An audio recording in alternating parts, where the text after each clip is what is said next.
is Black America. And this is Black America. I'm very aware and conscious of my color in society. Bertram Lee is a freshman at Haverford College in Haverford, Pennsylvania. Tuition is $38,000 a year. The school boasts 4 Nobel laureates, and students play croquet on manicured lawns. In a student body of nearly 1,200, there are 98 blacks. Even in this idyllic setting, Lee feels the tensions of race in America. Sometimes you wear fitted hats, you don't wear it straight like a baseball cap. And they're like, don't be offended, but, you know, are you a thug or a gangster or something? I'm like, what? I look like Carlton Banks. His grandfather was a prominent judge in Baltimore. His late father, a businessman, co-owned the Denver Nuggets. His mother is a top lobbyist on Capitol Hill.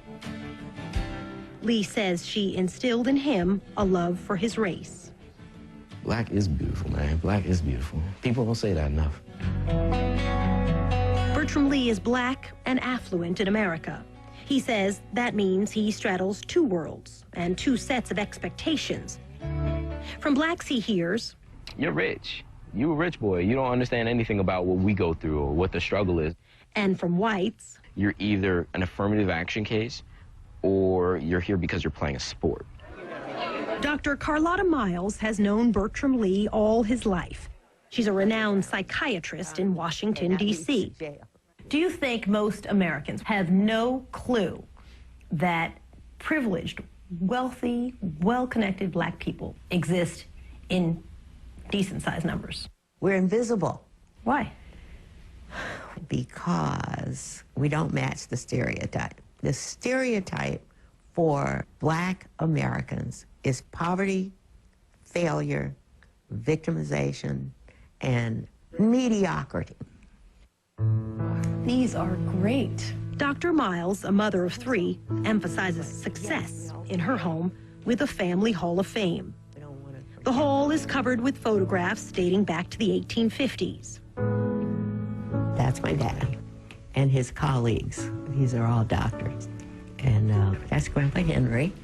Basically made a fortune before the Civil War. This is my beloved grandmother. These people all had graduate degrees at the time when most people didn't have a college degree. Achievements made despite the racism that existed then and now. This was our 23rd year. 23 years ago, Dr. Miles created the Tuxedo Ball. Actually, this tells. Well, it's so nice to see you again. A place for privileged black children to mingle and make professional connections. Bertram Lee believes it will help his future political career. You could find yourself a job, an internship, opportunity, advice. You're talking to people who generally are amazing at what they do. They're successful. It's so hard to find that, especially like being out in the world. You have to be black and you have to be wealthy. You don't have to be wealthy.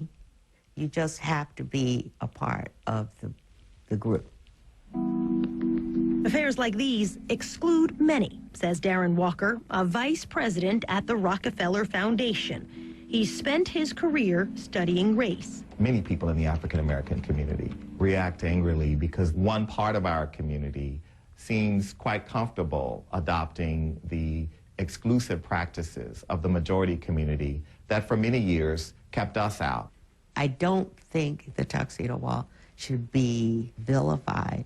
It's doing something for the privileged children whom people think don't need anything. What they see is exclusion. What they see is elitism. Most of us are tremendously active doing things for needy children as well. That afternoon before the gala, There are several black cultures. a day of seminars. If I don't believe in myself, how can I convince you to be my girlfriend? How could I convince you to give me a job? Get your report together. Leadership comes from... In a seminar called Pathways to Leadership, Bertram Lee spoke about his elite New England high school. We'd had many issues with diversity. One of my teachers in my class actually called me a nigger in class. He said, "Ma, there was an incident. One of the teachers used the N-word in the classroom." Lee's mother, Laura Murphy, was hurt.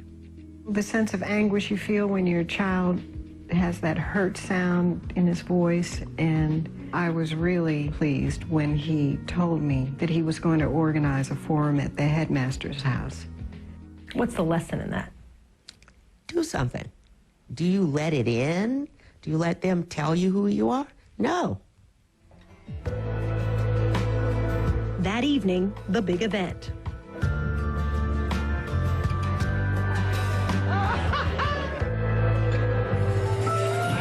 It's a magical night with historic precedents. From W.E.B. Du Bois at the 1910 Midwinter Assembly to Carlotta Buffy Gordon, now known as Dr. Miles. Affluent blacks have been passing on the legacy of success for well over 100 years. What the Tuxedo Ball reminds me personally is that you cannot settle for mediocrity. We mobilize our kids to go out and make a difference. My idea of blackness may not be what society says or what other people say blackness is. I can't help that I was born in the place that I was born in. I can only hope to make the world a better place from that.